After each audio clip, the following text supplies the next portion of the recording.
안녕하세요. 축구 터는 남자 야진입니다.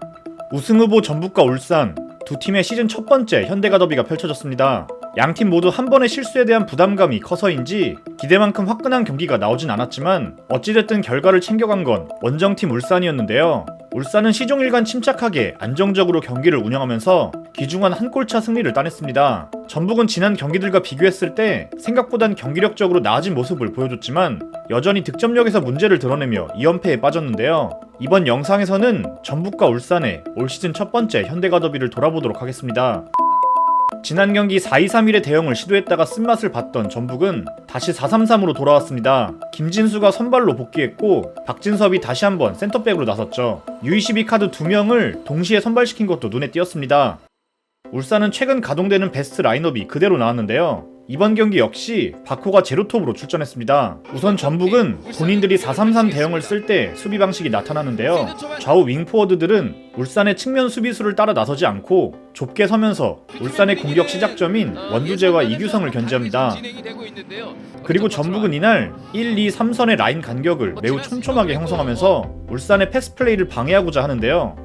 이번 시즌은 그게 또 한층 더 업그레이드돼서 울산은 최전방 제로톱 바코를 포함해서 1, 2선 선수들이 자유롭게 움직이며 패스받을 공간을 찾아 돌아다니죠.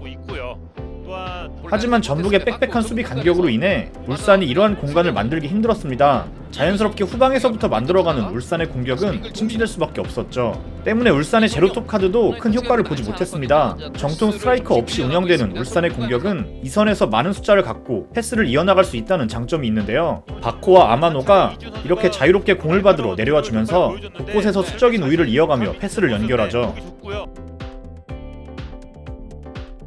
하지만 반대로 울산에게는 전북의 센터백을 괴롭힐 선수가 없습니다. 이는 전북의 촘촘한 압박이 더욱 효과를 볼 수 있도록 도와주죠. 결국 울산은 이날 주로 측면에서 공격을 만들어갑니다. 기술 좋은 이선 선수들을 중심으로 잘게 썰어가는데요. 여기에는 풀백들도 중요한 역할을 하게 되죠. 전북의 윙어들은 이미 중앙을 틀어막고 있기 때문에 상대적으로 측면은 압박에서 자유롭습니다. 이렇게 서령우를 활용한 빌드업 루트를 자주 활용하는데요. 공간이 많은 서령우가 올라오게 되면 이를 막기 위해 결국 전북의 라인 간격이 벌어질 수밖에 없죠. 울산은 이 점을 노려야 했습니다. 전북의 3미들 중 하나를 끌고 나올 때 생기는 공간으로 빠르게 공을 투입해야 울산이 원하는 공격이 만들어집니다. 이 점을 의식하고 공격을 시도하지만 전북의 좁은 수비 틈을 뚫어내긴 힘들었죠. 게다가 상대의 수비 대형을 무너뜨린다 해도 이후 공간을 위협할 선수가 없는데요. 이 장면을 보면 서령우의 전진으로 전북의 촘촘한 라인이 무너졌고 이로 인해 효과적으로 중원을 통과했지만 이후 센터백에게 직접적인 위협을 가할 공격수가 없습니다. 덕분에 전북의 센터백들은 부담없이 높은 위치로 올라와 수비를 도와줄 수 있는데요. 자, 원터치로 중앙으로 넘겨줍니다. 바꿔줘. 갈수록 전북의 수비 진영은 빡빡해져 가고 울산의 패스 플레이는 살아날 공간을 찾기 힘들었죠. 울산은 전북의 측면 뒷공간을 노려보는 일정한 공격 패턴을 보여주기도 합니다. 우측으로 공이 갈 경우 전북의 뒷공간을 노리고 곧바로 뛰어보는데요. 전북의 높은 수비 라인 뒤를 노려봤지만 이 역시도 효과를 보긴 힘들었습니다.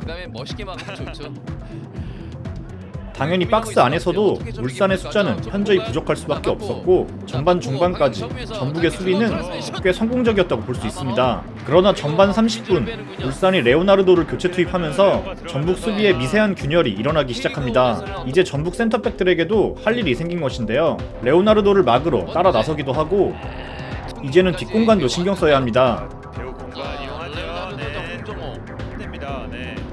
이전과 달리 울산이 패스를 돌릴 때 센터백이 과감하게 전진 수비를 펼치지 못하죠. 수비 한 명을 묶어두는 레오나르도의 존재는 울산에게 이전보다 더 많은 공간을 제공해줍니다.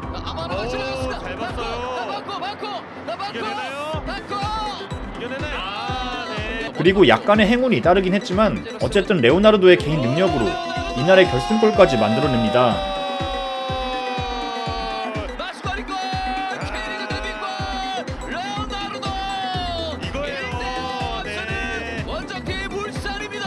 내용적으로든 결과적으로든 레오나르도의 교체 투입은 성공적이었죠. 전북의 공격 상황은 이전과 크게 달라진 건 없었습니다. 기대 이상의 수비 조직을 보여준 것과는 달리 공격 시 디테일의 부재는 여전히 남아있었는데요. 전북이 주로 보여주는 롱볼과 측면에서의 크로스 위주 공격은 이번 경기에서도 이어졌죠. 하지만 의외로 이 두 가지 공격이 울산을 상대로 효과적이긴 했습니다.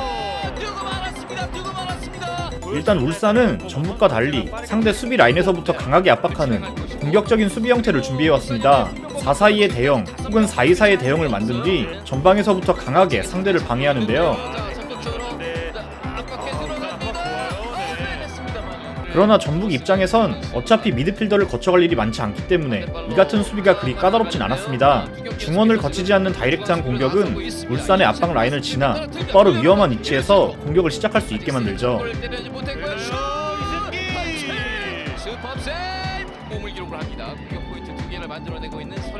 그리고 이 지점에서 세컨볼을 따내면 이후 측면으로 연결한 뒤 크로스 공격으로 이어갑니다. 크로스가 지금 날카롭게 올라오고는 있습니다. 일단 뒤로 빼주면서 올려줍니다. 하나 떨어뜨려줍니다. 이기적으로 합니다. 자, 이승기가 김진수를 받습니다.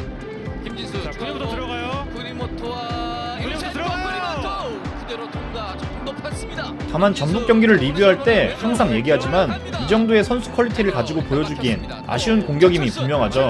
게다가 내용 상관없이 결과라도 가져오던 예년과 달리 올 시즌엔 득점력 부족에 시달리고 있기 때문에 이 같은 공격은 이제 명분도 없어 보입니다.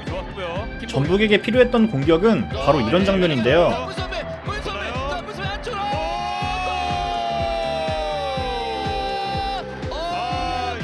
강력한 이선 자원 여럿을 보유한 전북이 보여줄 수 있는 공격이죠.